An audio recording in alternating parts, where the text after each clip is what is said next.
Low sperm count एक sperm related disorder है जो मेल्स में पाया जाता है। और अगर आपको कोई स्पर्म रिलेटेड प्रॉब्लम है तो ये वीडियो आपके बहुत ही काम का है, बहुत ही यूज़फुल है। इसके लिए आप ये वीडियो मेरा पूरा देखें और अगर पसंद आए तो इसको लाइक करें, शेयर करें, सब्सक्राइब करें। तो मैं डॉक्टर अशफाक, मैं आप सबका अपने चैनल में बहुत बहुत स्वागत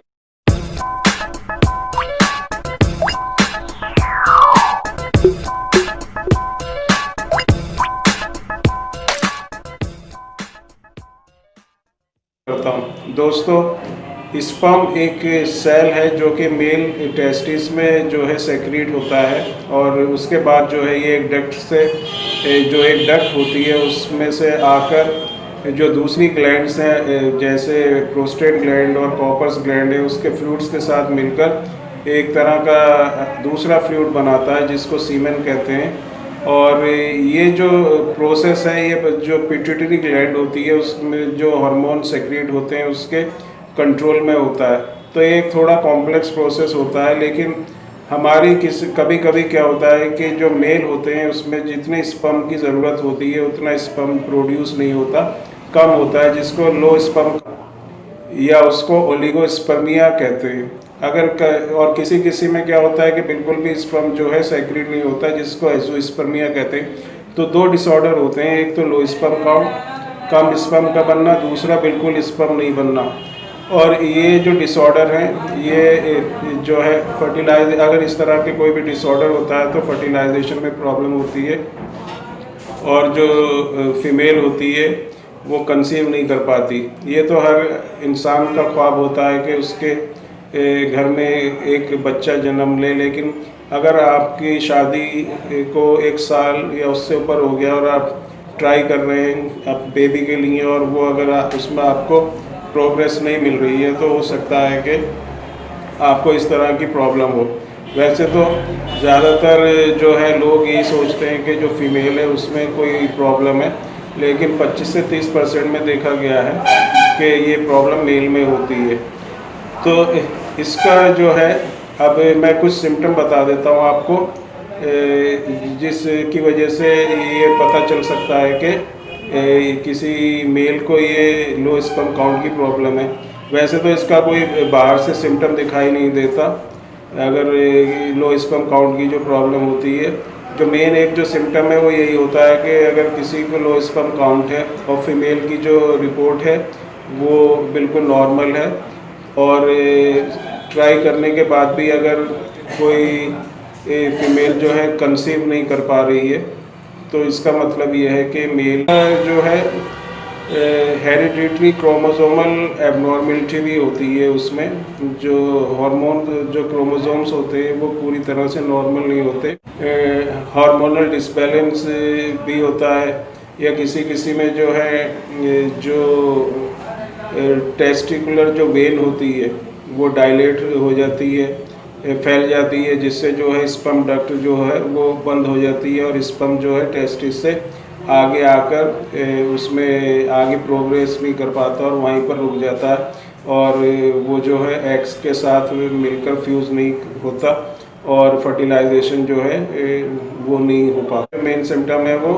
बच्चे का ना होना, इसमें जो मेन सिम्टम है वो है। अब इसके कॉजेस कुछ मैं कॉजेस बता देता हूँ क्या वजह है जिसमें मेल में जो है स्पर्म जो है पूरी तरह से जो है नहीं बनते या जितना बनना चाहिए उतने नहीं बनते हैं।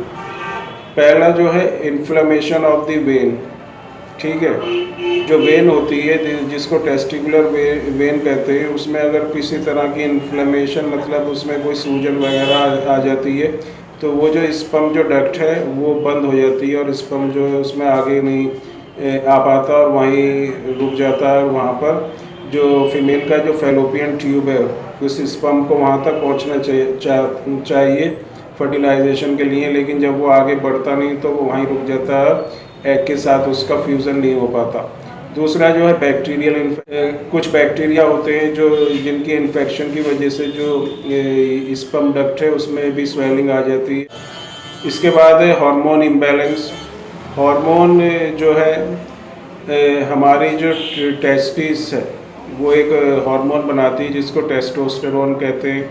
एक ग्लैंड होती है हाइपोथैलेमस, एक पिट्यूटरी ग्लैंड होती है। ये सब जो ग्लैंड्स होती हैं ये एक हार्मोन का सेक्रीशन करती हैं और ये सब हार्मोन मिलकर ही इसके स्पर्म के सेक्रीशन में हेल्प करते हैं। अगर इनमें से किसी भी हार्मोन के जो सेक्रीशन है वो अगर कम होता है या पूरी तरह से नहीं होता तो स्पर्म जो है कम बनते हैं टेस्टिस में और उससे भी फर्टिलाइजेशन नहीं होता।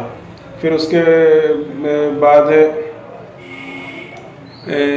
जो क्रोमोसोमल डिफिशिएंसी भी कहते हैं। कुछ बच्चों में, लड़कों में देखा गया है वो जन्म से ही उनमें 2x क्रोमोसोम्स होते हैं और एक y क्रोमोसोम होता है। नॉर्मली क्या है, एक x और एक y क्रोमोसोम जो है मेल में होता है, लेकिन किसी किसी में 2x क्रोमोसोम, x तो 2 होते हैं और y एक होता है, जिसमें जो है जो स्पर्म के जो सेक्रीशन है उस पर असर पड़ता है और स्पर्म में से जो है स्पर्म का जो सेक्रीशन है टेस्टिस से नहीं हो पाता।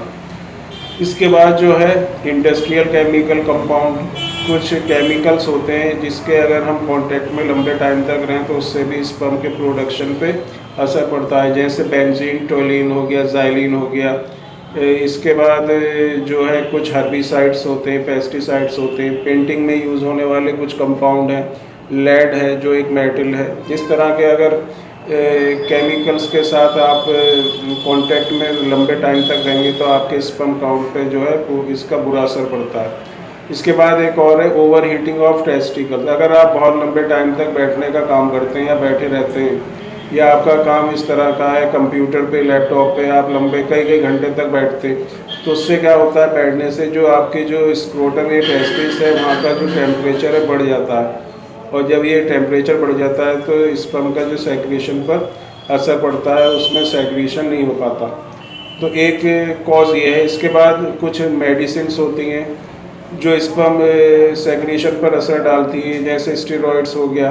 कुछ लोग जो है अपने मसल्स मास को बढ़ाने के लिए या अपनी ग्रोथ के लिए कुछ स्टेरॉइड्स लेते हैं जो बहुत ही हार्मफुल है और ये स्पर्म सेक्रीशन में बहुत ही इनका असर होता है। इसके बाद अल्कोहल, जो लोग ज़्यादा अल्कोहल लेते हैं उनका जो टेस्टोस्टेरोन जो हार्मोन होता है उसका लेवल कम हो जाता है, जिसकी वजह से स्पर्म जो है पूरे नहीं बनते। इसके बाद कुछ है सिगरेट स्मोकिंग हो गया। अगर आप सिगरेट पीते हैं तो भी आपके जो स्पर्म बनने के चांस जो है कम रहते हैं। या स्ट्रेस या एंग्जाइटी हो गया, अगर आप ज़्यादा सोचते हैं, ज़्यादा सोचने से जो हमारे हार्मोन है उसके सेक्रीशन पर असर पड़ता है, जिससे कि स्पर्म जो है कम क्वांटिटी में बनता है। या एक्सेसिव वेट, अगर आपका वेट ज़्यादा है तो ये भी एक फैक्टर है कि आपको चांसेस रहते हैं कि आपके जो स्पर्म है उसकी जो सेक्रीशन है वो कम है। तो ये मैंने कुछ कॉज बताए, उससे पहले सिम्टम बताए थे। अब मैं आपको कुछ होम्योपैथिक मेडिसिन बताऊंगा जो बहुत ही यूज़फुल हैं। अगर आप इन मेडिसिन को लेंगे कंटिन्यूसली 6 महीने तक लेंगे और अगर आपको ओलिगोस्पर्मी या लो स्पर्म काउंट की प्रॉब्लम है तो आपके स्पर्म एकदम बहुत तेज़ी से बढ़ेंगे और आप जो है उसमें जो है फर्टिलाइजेशन में आपको कामयाबी मिलेगी। पहली जो मेडिसिन है वो है थूजा 200। इसकी 2 बूंदें सुबह सुबह डेली आपको लेनी है। Thuja 200 2 drops in the morning. दूसरी जो है ये ऑरम मेटेलिकम 30 पोटेंसी में, इसकी 2 बूंदें सुबह दोपहर शाम दिन में 3 बार लें कंटिन्यूसली। 2 बूंदें सुबह, 2 बूंदें दोपहर, 2 बूंदें शाम आपको ऑरम मेटेलिकम 2 बूंदें सुबह दोपहर शाम लेना है। इसके बाद एक अल्फ़ा आता है mother tincture Q alpha mother tincture. इसकी 10-10 बूंदें आधे कप पानी में सुबह दोपहर शाम, 10 बूंदें सुबह, 10 बूंदें दोपहर, 10 बूंदें शाम, दिन में 3 बार लें। बहुत ही यूज़फुल और इफ़ेक्टिव मेडिसिन है। इसके बाद एक और मेडिसिन है Calcarea FOSS 3x। Calcarea FOSS 3x ये टैबलेट हैं, 4 गोली सुबह, 4 गोली दोपहर, 4 गोली शाम, 4 गोली सुबह दोपहर शाम, दिन में 3 बार लेनी है। बहुत ही इफ़ेक्टिव मेडिसिन है। और जो लास्ट मेडिसिन है वो है कालीफॉस 6x। कालीफॉस फोरिकम 6x 4 गोली सुबह दोपहर शाम, 4 गोली सुबह, 4 गोली दोपहर, 4 गोली शाम, दिन में 3 बार। ये जो मैंने मेडिसिन बताई है बहुत ही इफ़ेक्टिव है। इनको आप कंटिन्यूसली 6 महीने तक लेंगे तो अगर आपकी लो स्पर्म काउंट है, नॉर्मली जो है 1 मिलीलीटर में सीमन में 15 मिलियन से ऊपर स्पर्म होना चाहिए। अगर आपके 15 मिलियन से कम स्पर्म है तो आपको लो स्पर्म काउंट की प्रॉब्लम है, और अगर आप ये मेडिसिन लेंगे तो आपके जो स्पर्म से बहुत तेज़ी से बढ़ेंगे और आप फर्टिलाइजेशन कराने में सक्सेसफुल रहेंगे।